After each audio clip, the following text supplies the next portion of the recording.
Hello and welcome to lesson 2 by Holistic Learning Academy on Java. This lesson we are just going to teach you how to install the Java JDK and the Eclipse IDE. Alright, so first thing we're going to do is search for Java JDK download. Alright, so let's do that. So I'm going to do Java JDK download, and this should take you to Oracle, and over here we are going to download this one, Java Platform JDK, and 8 is the standard edition version. U25 means update 25, so you can download this one. There is also the NetBeans IDE available, but we are not going to use NetBeans since we are going to use Eclipse. We'll just download this. So just click on download. We'll need to accept the license agreement, and if you are using a 32-bit Windows machine, download this one, right? Windows x86, and then here it says i586, download that one. If you are sure you are using the 64-bit, you can download the x64 exe, and if you want, you could also download these demo files based on your operating system. So once you click this, it will begin downloading, and I prefer to save all the software under C:\software. So I have downloaded here JDK 8U20. I downloaded this a while back. Here it says September 16th 2014, so I got 8U20. The current one that we are seeing here is 8U25. By the time you are watching this, it may be some other update. Okay, so just download that, and once you download that, you should just double click this and it will install Java on your computer. And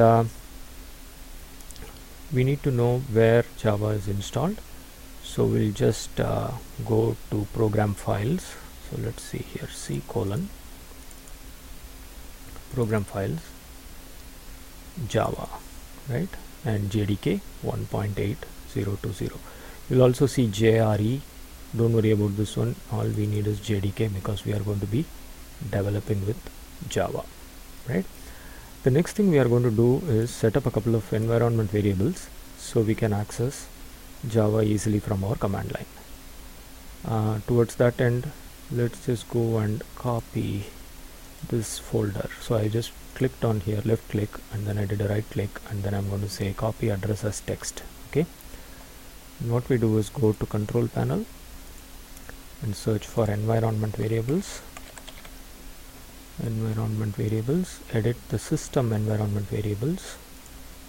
So since I am running as an admin, I am able to do that. If you are not an admin on your laptop, you don't need to set the system variable. You can just set the user variable for your user account, like I've done here already. But you are going to click on new, right? This will be a user variable if you click on new over there, or you can click on new here, which means a system variable. It's for all the users. So here we are going to set the environment variable called Java_home. Okay, and here I'm going to just paste what I copied over before, this one, right? And then I click OK, right? And it came over here, as you can see. Okay, in my case I already had it because I had set it already, but in your case it's going to be a new one. Once we added Java home, we are going to go to path and add it here. So what we do, go to the end of path, add a semicolon, percentage Java, already have the caps lock on, so Java underscore home, percentage \bin. Okay, so you just add this part to path. So you'll see semicolon, percentage Java underscore home, percentage \bin. Okay, so just click OK. Since I already set this, I'm just going to remove this now and hit cancel. Okay, so I am not doing that, but you can just add it and click OK, and after you are done with that, just keep clicking OK until you get out of this. I'm just going to click cancel since I've already done the steps. Next, you open a terminal from here, right? I have added it to my taskbar, but if you don't know where the terminal is, just go here and enter cmd and press enter. It will open the terminal for you. Here we are going to check if Java home is correctly set. So you do echo percentage Java underscore home percentage. So we see here whatever we set there is coming back in the environment variable. Next we are going to check if it's there in the path. So I'm just going to say echo percentage path and enter. And I got a bunch of stuff here, but here you can see C:\program files, Java, JDK and bin. If those two are set, next we check whether Java C, which is the Java compiler, is available.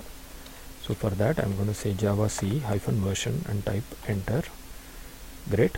So it gives me Java C 1.8020, and then I'm also going to check Java version. Okay, Java version. Alright, so both of these are set, which are basically just pointing to this directory. If you see here inside bin, we got Java and then Java C. Both are executables. Wonderful. Now we have this. We'll see in the next lecture how to use Java from the command line. Now once we have set up Java, we are going to go and download Eclipse. So I'm just going to go here and say Eclipse download. Okay, and that should take you to eclipse.org downloads, and here you just download Eclipse IDE for Java EE developers. Okay, either download the 32-bit if you have a 32-bit system, or download the 64-bit Windows. Okay, and once you download, you extract it here to C:/software. Just move it and extract it. It's right here. My version is Eclipse Luna. So just download it and then you can go and extract it here. So I extracted it here. Once you extract it, you'll have a folder like this. Just keep double clicking until you see this. Right, this is the application, Eclipse application. Right click and pin to your taskbar. Okay, in my case I already pinned it, so it is saying unpin from taskbar. In your case, if you don't already have it in the taskbar, it's just going to say pin to taskbar, and you can just pin to your taskbar. Once it's available here, just click on this, and it will first ask you for a workspace. In my case, I just use workspace_training. In your case, it will just be workspace. Just you can use workspace itself. So I'm going to say workspace training and say OK. It